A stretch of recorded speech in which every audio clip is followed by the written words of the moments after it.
Bonjour à tous et bienvenue dans ce nouveau numéro d'Effervescence, votre magazine culturel en Vendée. Au sommaire de cette édition, un retour sur le prix littéraire qui a été remis par la Société des écrivains de Vendée à 2 ouvrages. Cette société qui a été créée pour mettre à l'honneur les auteurs et les ouvrages vendéens.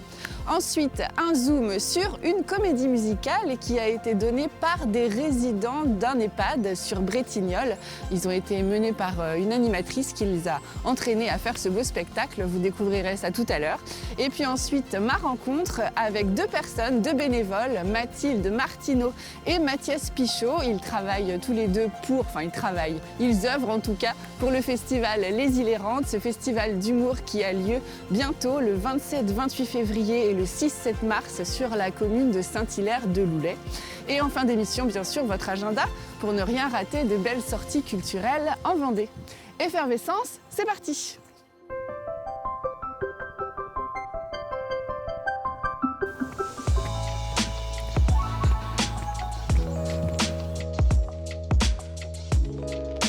Retour sur un prix littéraire décerné très récemment par la Société des écrivains de Vendée.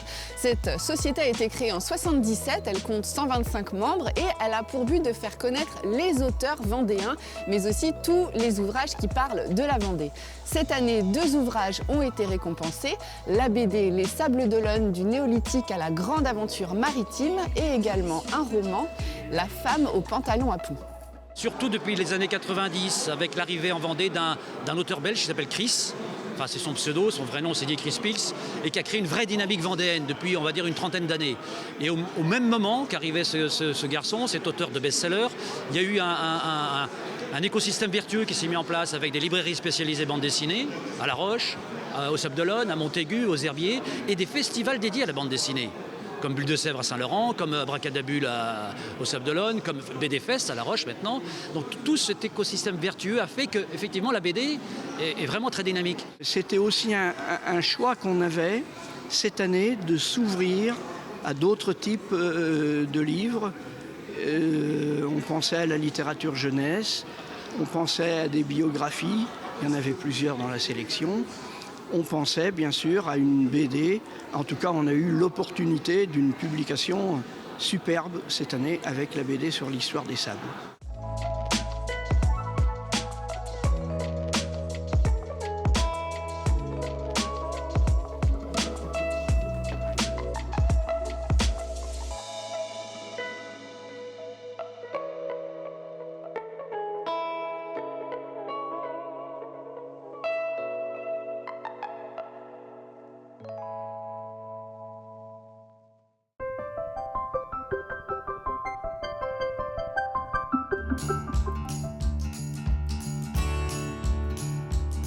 Tout de suite, un zoom sur la comédie musicale qui a été donnée à la résidence Espace et Vie à Bretignolles-sur-Mer, où les résidents eux-mêmes jouaient les acteurs, comme des personnages, notamment Brigitte Bardot ou encore Marilyn Monroe, un sujet à découvrir tout de suite par Jeanne Bell. Une comédie musicale, voilà le projet du moment pour les habitants de la résidence senior. Ils ne sont plus Denise, Sylviane et Marie-France, mais bien Mary Poppins, Sophie Daumier, Marilyn Monroe et Brigitte Bardot. Quelques minutes avant le début de la représentation, elles font les derniers ajustements. On aura fait tout faire ici.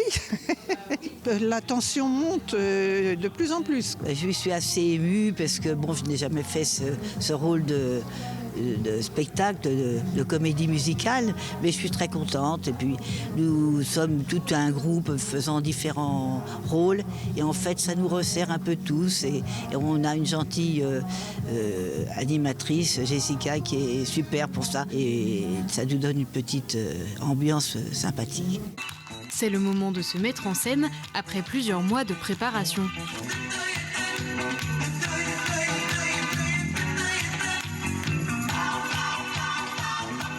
Donc un petit groupe de résidents ont travaillé sur le scénario, d'autres ont travaillé sur les danses. Et puis est venu tout simplement le projet comédie musicale. Donc on a commencé à le faire donc, à la résidence. Et puis ça a tellement plu qu'on fait maintenant au théâtre, donc c'est génial. On a beaucoup de personnes de Bretignolles qui sont là. Tout le monde était enchanté, donc super quoi. Alors, on a un autre projet qui va se dérouler le 11 mars, c'est le Carnaval de Venise. Donc on fait un grand défilé dans la résidence. Pour la résidence, la mise en place de projets est primordiale. Ça les anime, ils savent pourquoi ils se lèvent le matin, parce qu'il y a un projet. Beaucoup me disaient ce matin, jamais on avait pensé un jour monter sur scène. Les résidents vont s'animer entre eux et ils n'ont pas besoin de nous, on est juste là pour faire le lien. C'est mission accomplie pour toute l'équipe qui ressort sous les applaudissements des spectateurs.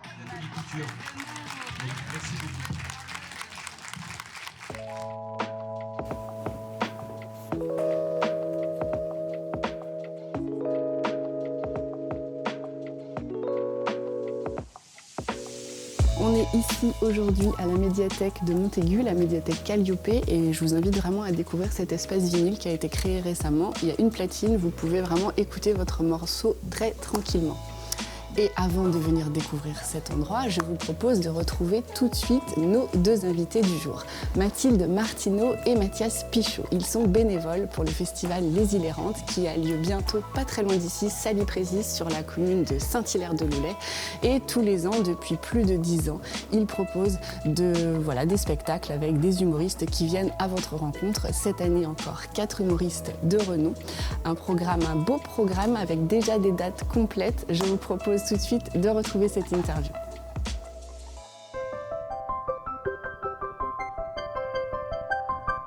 Alors, bonjour Mathilde Martineau et bonjour Mathias Pichot. Bonjour. Merci de nous accueillir ici. Donc je précise qu'on est dit ici à la salle I-Présis à Saint-Hilaire-de-Loulay.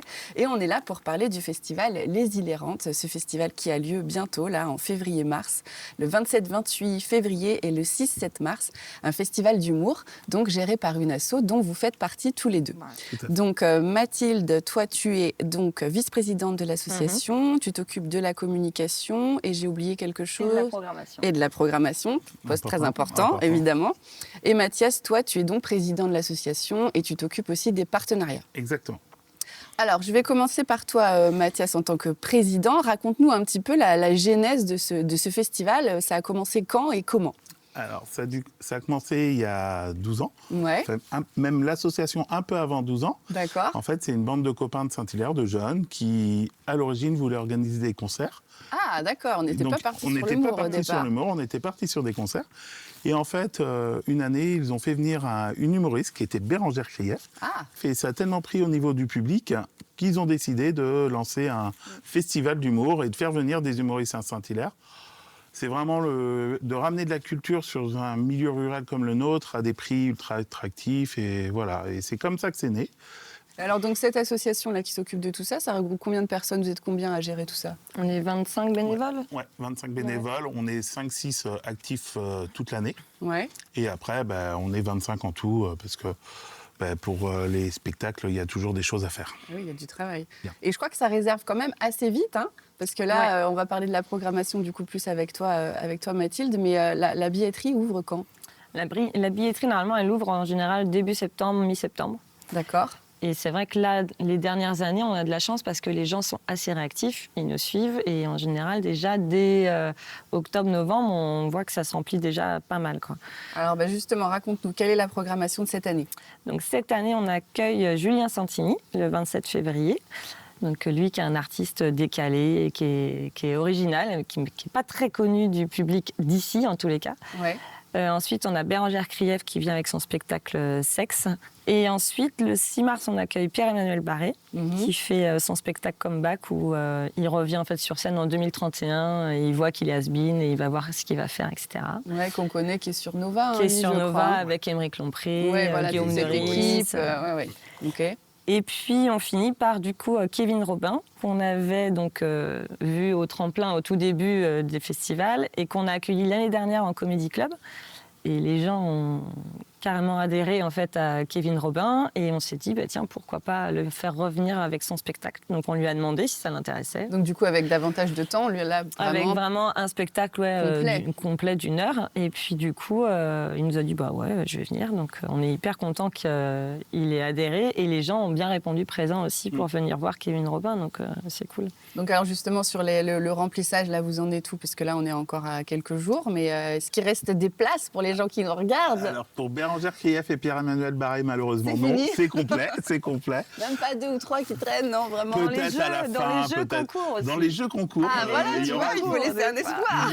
Il y aura des places dans les jeux concours. Donc les jeux concours qui seront annoncés où? Sur la page Facebook? Il y a des jeux concours sur nos réseaux à nous, Facebook, Insta. D'accord. Et il y a aussi des jeux concours avec Europe 2 qui est partenaire aussi du festival. Ah génial. Donc du coup, vous pouvez écouter Europe 2 cette semaine. Il y a des jeux vraiment que cette semaine. Allez-y à fond. Et après, il reste des places un peu pour Santini et un tout petit peu, c'est les dernières places là pour Kevin Robin.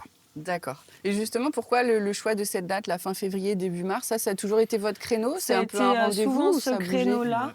Et du coup, pour aussi les réservations des salles dans les communes et tout, faut réussir à avoir celle-ci. Des dates. Ouais, donc c'est peut-être plus facile d'avoir un rendez-vous. toujours calé un peu sur ça, fin février, début mars. Ouais. Historiquement, ça a toujours été ces dates. Et effectivement, il y a beaucoup d'associations sur la commune de Saint-Hilaire-de-Bouvet. C'est vrai que c'est très dynamique. Donc, tout le monde a besoin un peu de la salle. Oui, chacun son tour.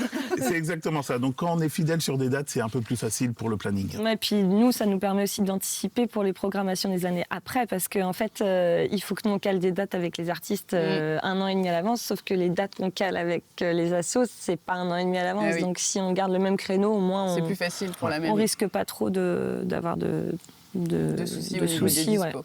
Et justement la programmation, donc là on dit que là c'est quasiment bouclé pour cette année. Donc là au niveau organisationnel pour toute l'équipe, là vous êtes la programmation de l'année prochaine est déjà calée?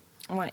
Ça, c'est obligé, c'est 1 an à l'avance. En général, on essaye. Même là, en fait, je suis en train de voir pour 2028, en fait, de me projeter pour 2028 parce que, en fait, ça va assez vite et il faut toujours contacter les boîtes de prod aussi, des artistes pour voir s'ils vont être en tournée, etc. Et alors, est-ce qu'on peut savoir en exclusivité qui est-ce qu'on aura l'année prochaine? Même pas un petit indice. Non. Rien du tout. Ça sera 4 super humoristes. Il y aura 4 humoristes encore cette année, parce qu'il y a des années où il y en avait plus. En général, c'est 3 plus le Comedy Club. Et alors, le choix, il se fait comment, justement, de cette programmation? C'est toi qui es chargée de ce poste, mais ça ne dépend pas que de toi, c'est collégial, la discussion. Moi, je reçois quand même pas mal de messages des boîtes de prod qui nous disent les artistes qui vont être en tournée, parce qu'il y a des artistes qu'on voudrait faire venir, mais ils ne sont pas forcément en tournée à ce moment-là. Et puis après, du coup, j'expose ça au bureau et à l'asso aussi, où je leur dis, il y a tel artiste qui est très disponible, qu'est-ce que vous en pensez, etc. Et puis, on a aussi les boîtes de prod qui nous permettent d'aller voir aussi des spectacles pour se rendre compte avant, en fait, de ce que ça donne. Il faut essayer de trouver une programmation qui soit un peu... éclectique. Éclectique, et puis que du coup, tout le monde puisse se retrouver, que ça peut être un peu familial, ça peut être un peu plus pour les parents, ça peut être... Oui, parce qu'en fait, vous avez une programmation large. Vous ne vous dites pas, c'est qu'il y a des artistes qui peuvent avoir un humour un peu plus trash. Donc, on ne pourrait pas dire que tout le festival est grand public familial. Ça dépend vraiment et c'est peut-être votre volonté. Exactement, c'est vraiment notre volonté. On ne veut pas se caser dans un genre humoristique. Nous, on a envie de découvrir un peu de tout. Et alors, quelle est l'ambiance aux Îles-Errantes dans l'équipe? Comment ça se passe? C'est très, très festif. C'est très cool. On doit choisir son adjectif. Festif, c'est bien choisi. C'est une asso hyper conviviale. C'est bien pour ça aussi qu'on est là depuis 5-6 ans. C'est qu'on est rentré dans cette asso. Moi, j'ai trouvé que c'était une asso hyper sympa, dynamique, avec une super ambiance. Et du coup, on a bien adhéré. On a envie de s'investir à fond. Et puis, en fait, oui, c'est du travail sur toute l'année, mais c'est vraiment 2 week-ends où il faut vraiment se donner à fond. Donc ça va. Et du coup, comme il y a une bonne ambiance, on est hyper content de se retrouver tous, on passe des bons moments. Et la récompense, c'est le retour du public, j'imagine. C'est le retour du public, c'est l'échange avec les artistes. Ouais, comment ça aussi. se passe justement avec les artistes? Ouais, Quel retour c'est ils vous sympa. font du public vendéen ou en particulier de ce festival? En général, ils sont plutôt contents du festival. Contents, ils sont assez contents, ils sont hyper surpris que c'est qu'une association. C'est sympa du coup d'échanger. Ils adhèrent vraiment à l'esprit de l'association, à ce côté convivial, festif, comme disait Mathilde. Ils s'y retrouvent bien. Et donc c'est un festival qui vit comment? J'imagine qu'au côté subvention, évidemment, en ce moment, c'est un peu plus compliqué. Donc c'est quoi? C'est des partenariats? Alors, c'est la billetterie, malgré tout, pour environ 50%. On a un partenariat quand même, une petite subvention de Montaigu Vendée. D'accord. Et comme beaucoup d'assauts locales. Et par contre, c'est 50% que du partenariat mécénat des entreprises locales. Donc ça, c'est ta partie? C'est ma partie, exactement. Alors du coup, ils sont vraiment au rendez-vous, ils vous soutiennent vraiment? Ouais. On a environ 75 partenaires d'entreprises locales qui nous suivent, qui jouent le jeu. Voilà, ils nous suivent quasiment tous les ans. Alors, il y en a 3-4 qui partent et 3-4 nouveaux qui arrivent. Ouais. Et donc, pour ça, moi, j'ai une équipe de bénévoles de 4-5 personnes et on leur présente la nouvelle programmation à chaque fois. Donc, eux, ils savent la programmation de l'année prochaine? Pas encore. Pas celle de l'année prochaine. Non, pas encore. Parce que sinon, je vais aller à la pêche. On les a pas encore démarchés pour 2027, quand même pas. Okay. Oui, puis on leur fait une soirée partenaire aussi pendant le festival qui est aussi hyper sympa. Ouais, qui est un rendez-vous sympa aussi pour eux et une belle récompense. Ouais, exactement. Parfait. Alors du coup, rappelez-nous où est-ce qu'on peut réserver des places? Donc il faut aller sur les réseaux, sur Insta, Facebook, il y a des liens pour réserver sur la billetterie et l'OASSO. D'accord. Et sinon, sur le site lesilérantes.fr. D'accord. Ouais. Et du coup, chacun, si vous deviez résumer le festival Les Ilérantes, je te disais, le festival Les Ilérantes, c'est un festival convivial. Festif. De nouveau. Bon, on l'aura compris. Bon, je vous souhaite un très beau festival festif cette année. J'espère que les gens seront de nouveau au rendez-vous, mais bon, là, c'est quasiment complet. Merci de cet échange et puis à bientôt. À bientôt. Au revoir. Merci bien.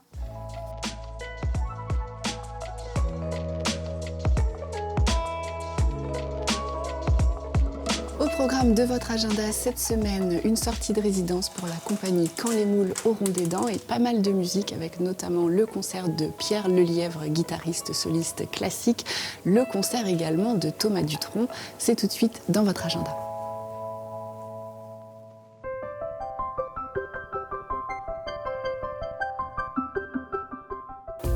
Dans le cadre de la création du spectacle People Have the Power, la compagnie Quand les moules auront des dents fait une sortie de résidence et vous propose son spectacle en cours de création le 30 janvier à 18h30 à la Maison des Jardins de Bretignolles-sur-Mer.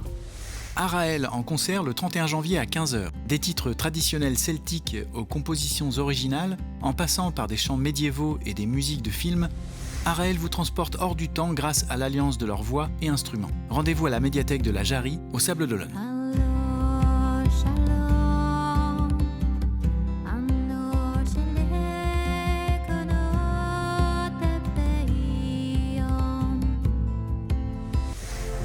Venez découvrir la richesse aviphonistique de la zone humide qu'est la réserve naturelle de Saint-Denis-du-Péray. Cette réserve naturelle sera exceptionnellement ouverte gratuitement à l'occasion de la Journée mondiale des zones humides, dimanche 1er février à 14h. Pierre Lefebvre appartient à cette jeune génération de guitaristes français très talentueux qui donnent à l'École française de guitare une renommée mondiale. Récital le 3 février à 19h au Conservatoire Marin-Marais des Sables d'Olonne.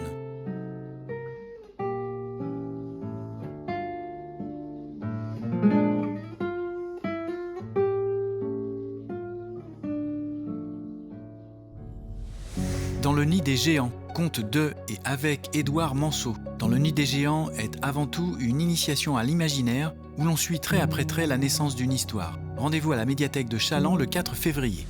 Thomas Dutronc en concert au Casino des Atlantes des Sables d'Olonne le 6 février. L'émotion procurée par certaines chansons, l'envolée virtuose sur d'autres et la camaraderie entre les membres de l'orchestre créent une alchimie unique sur scène. Placement numéroté assis. Il n'est jamais trop tard, dans la nuit sonnent les guitares. Demain nous paierons le prix de nos folies. La chaleur de ta peau, la chanson douce de l'oiseau. La voilà la vie, celle qu'on aime à nouveau. 2 soirées sur le thème de l'humour les 6 et 7 février 2026. Rendez-vous à l'espace A Cappella de la Chapelle-Palluau. Effervescence, c'est terminé pour aujourd'hui. Alors n'hésitez pas à m'envoyer vos éléments si vous organisez un événement culturel sur le département. Vous pouvez m'envoyer tout ça à l'adresse mail qui s'affiche en bas de l'écran. Je vous rappelle que le festival Les Îles Errantes a lieu bientôt à Saint-Hilaire-de-Loulay, Saly-Présis les 27-28 février et 6-7 mars. Il y a encore quelques places à gagner sur les réseaux sociaux. Nous remercions particulièrement la médiathèque Calliope de Montaigu et la commune qui nous ont accueillis aujourd'hui. Il y a plein de choses qui sont organisées pour le printemps du livre en mai, donc n'hésitez pas à aller voir ça sur le site de la médiathèque. Cette émission est à retrouver sur le site de TV Vendée en replay. Quant à moi, je vous souhaite une bonne semaine et je vous dis à la semaine prochaine pour de nouvelles rencontres culturelles.